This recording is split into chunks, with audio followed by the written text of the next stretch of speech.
Hello and welcome to the Soccer Nutrition Podcast The show that talks about all the nutrition questions that we had. when we played. Hello and welcome, everyone. In today's episode, we are going to be introducing our podcast hosts, Jamie and Susanna. So, a little bit about both of them, and we'll start with Jamie's bio. Jamie Cooper is a registered dietitian and soccer nutrition coach with over 8 years of experience working in the private practice and clinical settings. Jamie is a former D1 college soccer player, and she now works with families of young athletes to create healthy eating habits, supporting their performance on the field and in their daily lives. She strives to educate parents and young athletes to make informed choices and then the best decisions about their individual nutrition needs so that they can perform at their personal best. Susanna is a bilingual registered dietitian with experience working within the collegiate, Olympic, and professional sports nutrition setting. She was also a D1 soccer player and formed part of the Mexican national team pool. She focuses on educating athletes with the goal of optimal performance by meeting cultural preferences blended with evidence-based nutrition recommendations. And both dietitians offer individual and group services that are tailored towards soccer players. And you can find more info on both of us on our Instagram pages. Jamie is the soccer nutritionist, and I am Latina sports dietitian. Our mission is to help teen pro-level athletes, coaches, parents, strength coaches, and athletic trainers. We aim to make sports nutrition education approachable and easily digestible because we believe that athletes deserve better support in sports and in life. Our core values are inclusivity, integrity, knowledge, autonomy, and balance. So we want to be fully transparent with you and help you understand that we were once in your shoes, your athlete's shoes. We had no idea how or why nutrition played any type of role within our lives as soccer players. So this episode, again, is a great opportunity to get to know our stories. I love it, Jamie. And I think really had no idea what I was doing nutrition-wise when I played in college. Zero clue. So I think, as you mentioned, like the best way to communicate this is our own stories and what we went through so that our athletes know that they're not alone. So I think I'm going to vote you in. Let's start with your story first.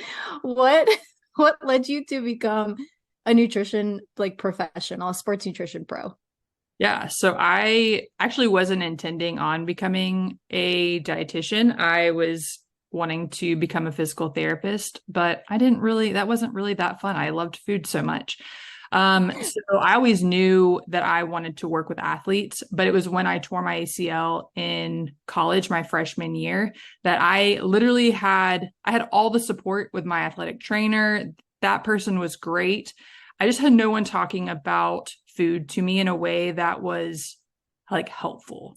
So it took me a really long time to recover from my ACL tear because I know that I wasn't eating enough. So now what I do is to really help young athletes be able to learn just the role that food plays, and it doesn't have to be coming from any restrictive kind of way. That's super. Injuries are so difficult because they put you in like this mental lock of, I can't do what I love anymore. So I think that speaks volumes to maybe anyone who's injured right now.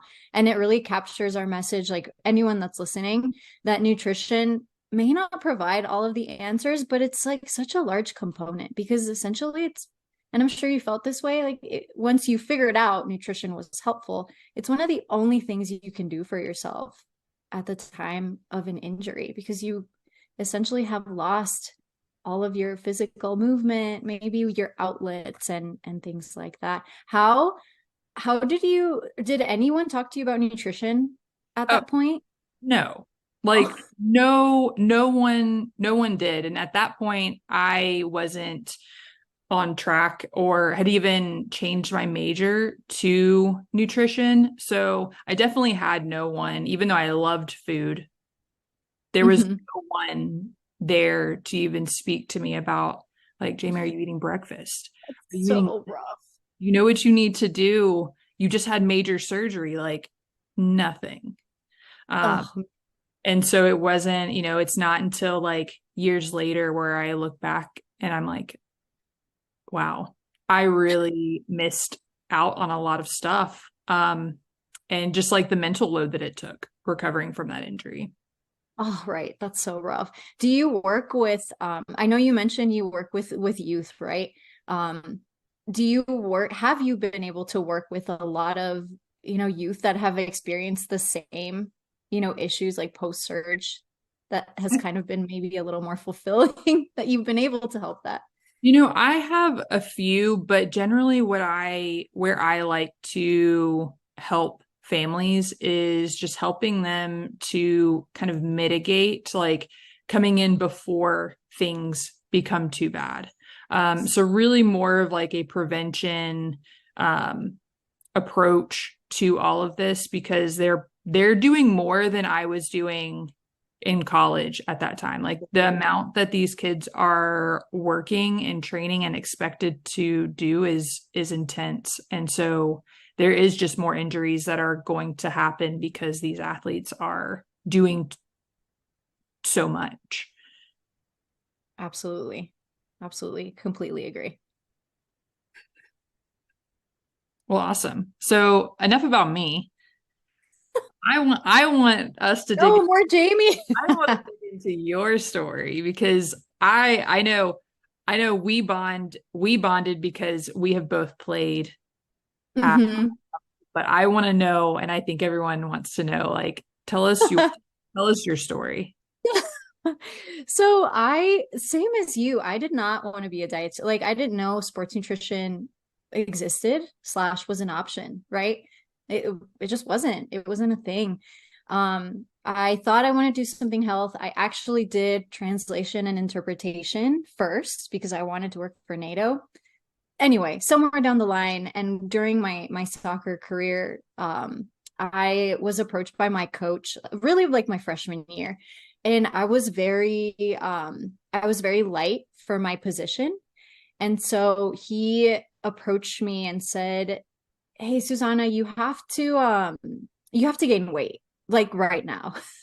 It wasn't really nice, and I don't think he knew how to approach me about it, but it was very stern and like, if you don't gain 15 pounds in the next like few months, we can't, you're not going to play ever. And so for me, that was terrifying to hear, right? Because this is like my whole life's work heading into the sport that I love. And then for a coach to tell me, go put weight on, but we don't really have a dietitian on campus to help me with that. So, as many athletes that I work with now, I started like taking in whatever I could calories, like I immediately thought like, okay, someone told me at some point that protein helps me build muscle, so I'm gonna just down shakes. I would down so many shakes a day, and it made me sick. Like it wasn't a good, not great. So I ended up taking a nutrition class. Thank goodness. Because I ended of up, because yeah, yeah, because I didn't know what else to do. It was like, okay, there's no help here. And my strength coach, God bless, he tried to help me, but there was just like not a lot of education at that point. So I took the class, fell in love with nutrition, and now working similar to you, working with kind of athletes all across the board that are having like the same issues, like the same weight gain, weight loss, all of those same issues. man, that sounds so defeating to hear that from a coach who has a lot of power over Yes. your soccer career, your sports career. Hmm. Like Hmm.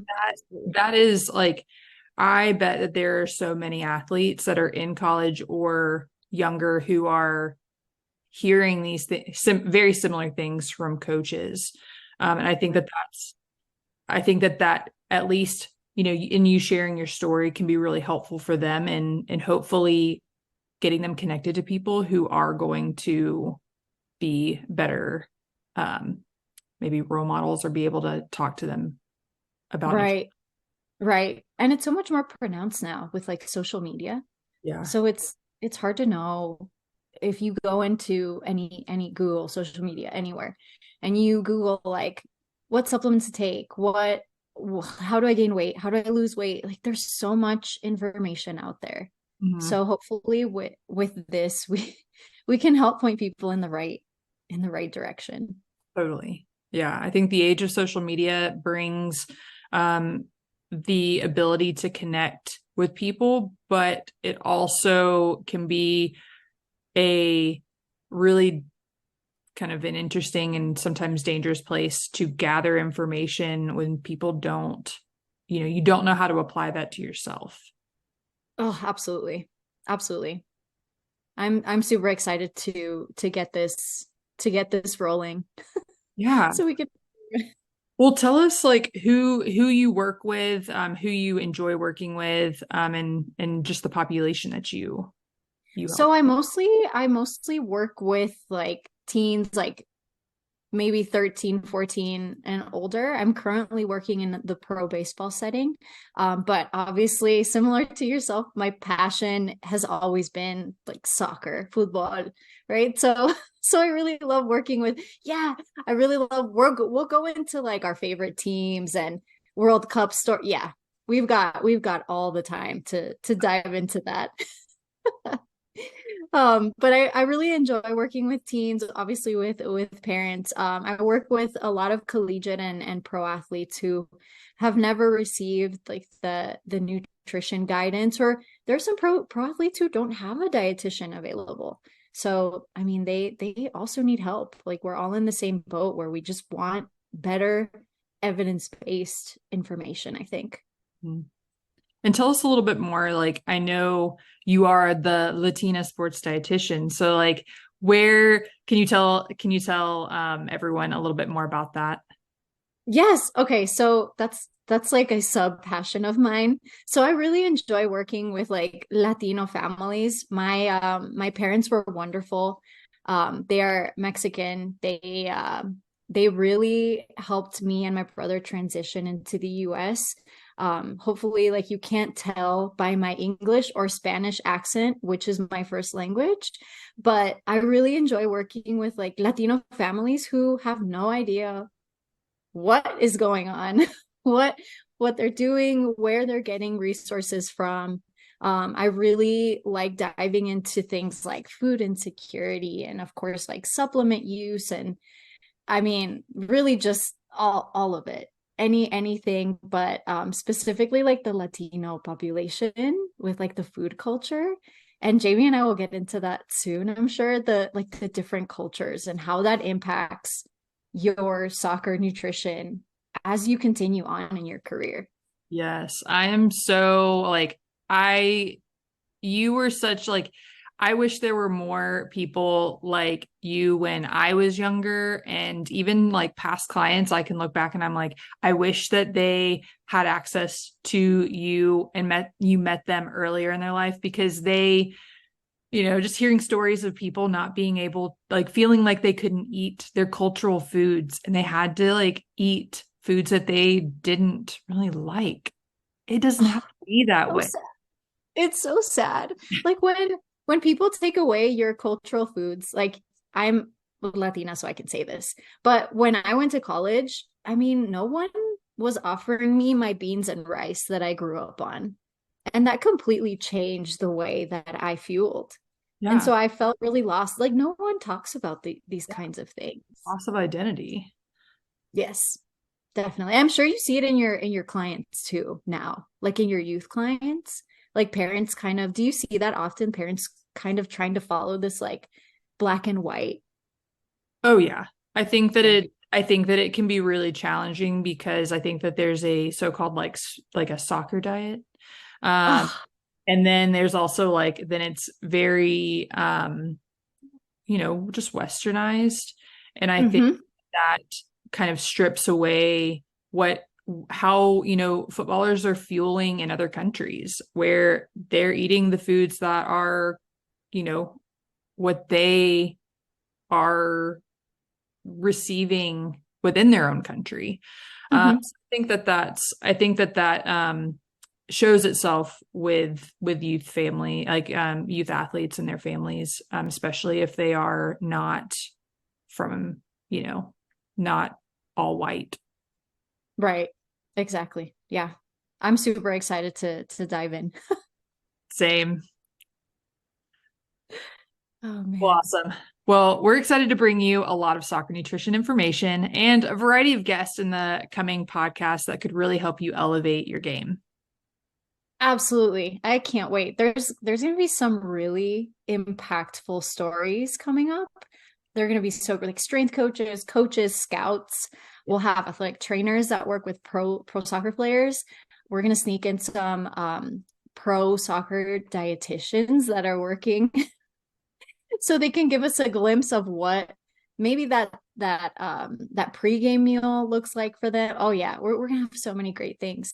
So thank you all so much for tuning in to our first mini segment and getting to know us. Please subscribe and stay tuned for some great info, and we'll see you next time.